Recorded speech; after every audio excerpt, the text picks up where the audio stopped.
اور اسی طرح ایک اور موقع پر میں ٹریننگ کے لیے گیا تو وہاں میں نے دیکھا کہ انہوں نے اور بھی کئی باتیں بتائی ہیں، تو وہ بھی بہت بڑے مفتی تھے۔ میں نے کہا یہ جو آپ نے کہا ہے کہ طواف کے دوران آپ بیت اللہ کو دیکھ نہیں سکتے، اس کی کیا دلیل ہے؟ جب دلیل نہ ہو تو پھر بندہ آگے سے لڑ پڑتا ہے، کہتا ہے میں یہاں کتابیں ساتھ لے کر آیا ہوں۔ میں نے کہا کوئی بات نہیں جناب مفتی صاحب، آپ بعد میں بتا دیں مجھے، 1 دن بعد 2 دن بعد، یہ میرا موبائل نمبر لے لیں، میں آپ کا نمبر لے لیتا ہوں، میں رابطہ کر لوں گا۔ لیکن کس نے بتانا تھا، کئی سال گزر گئے، اس کا جواب نہیں آیا۔ بہت ساری ایسی باتیں بتاتے ہیں جن کا حدیث سے یا قرآن سے کوئی ثبوت نہیں ملتا، تو ایسی باتیں جو ہیں وہ بتائی جاتی ہیں۔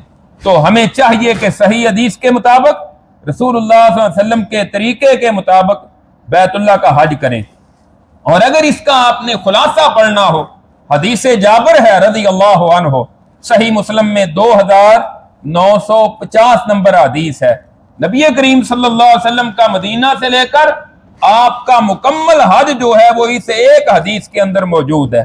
خلاصہ تفصیلی مسائل تو پھر ظاہر ہے اس کے لیے تو سینکڑوں حدیث ہیں صحیح بخاری اور صحیح مسلم میں اور دیگر کتب حدیث میں، لیکن خلاصہ جو ہے وہ سیدنا جابر رضی اللہ عنہ کی حدیث میں موجود ہے، صحیح مسلم حدیث نمبر 2950 کے اندر۔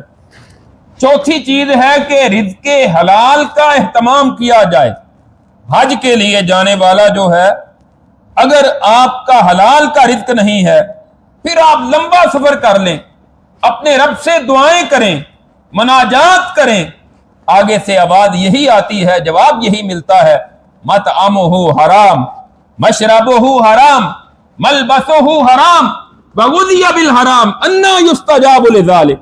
اس کا تو کھانا بھی حرام کے مال کا تھا، اس کا پینا بھی حرام کے مال کا، اس کا لباس ہے وہ بھی حرام کے مال کا، اس کی تو بچپن سے لے کر جوانی تک اور بڑھاپے تک پرورش ہی حرام کے مال سے ہوئی ہے، اس کی دعائیں کیسے قبول کی جائیں گی؟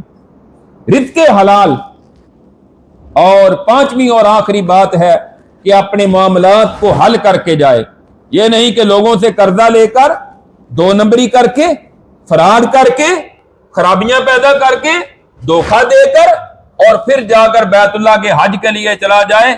ایسے حج کا بھی کوئی فائدہ نہیں ہوتا۔ اور پھر حج کے دوران کہ جس بندے نے حج کا ارادہ کیا ہے، پھر اس کے اندر لڑائی جھگڑا نہیں، ولا جدال فی الحج، حج کے اندر لڑائی جھگڑا نہیں۔ اسی طرح جنسی خواہشات اور بےہودگی اور فضولیات سے اپنے آپ کو بچائے۔ اگر یہ 5 شرطیں پائی جائیں گی، انشاءاللہ یہ حج مبرور ہوگا، جس کا بدلہ اللہ رب العزت نے جنت سے کم رکھا ہی نہیں۔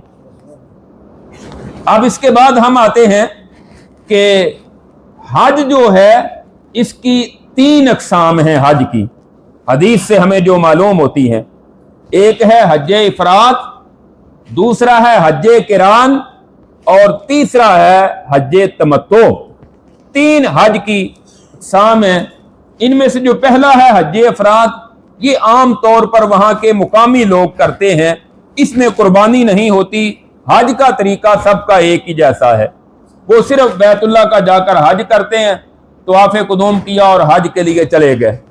دوسرا ہے حج قران۔ حج قران یہ ہے کہ بندہ اپنے علاقے سے حج کے لیے جائے اور قربانیاں یا قربانی بھی ساتھ لے کر جائے، اور جا کر عمرہ کرے۔ عمرہ مکمل کرنے کے بعد احرام بھی نہیں کھولے گا، اپنے بال بھی نہیں کٹوائے گا، اور جتنے دن حج میں رہتے ہیں، 10 دن باقی ہیں، 15 دن باقی ہیں، وہ احرام کی حالت میں رہے گا، اور 8 ذو الحج سے پھر وہ حج کا آغاز کرے گا۔ 12 یا 13 ذو الحج کو حج مکمل کر کے وہ اپنا احرام جو کھولے گا، یا 10 ذو الحجہ کو طواف زیارت سے پہلے وہ جا کر احرام کھولے گا، تو یہ اس کا حج قران ہوگا۔ تیسری صورت ہے حج تمتع۔ باہر سے جتنے جانے والے احباب ہیں، تقریباً آپ کہہ سکتے ہیں کہ 99% لوگ حج تمتع ہی کرتے ہیں۔ رسول اللہ صلی اللہ علیہ وسلم نے اس کو پسند بھی کیا ہے، اس کی ترغیب بھی دی ہے، اور جو صحابہ قربانیاں ساتھ نہیں لے کر گئے تھے، آپ نے ان کو حکم بھی دیا تھا کہ تم حج تمتع کا ارادہ کر لو، اس لیے کہ اس میں آسانی ہے۔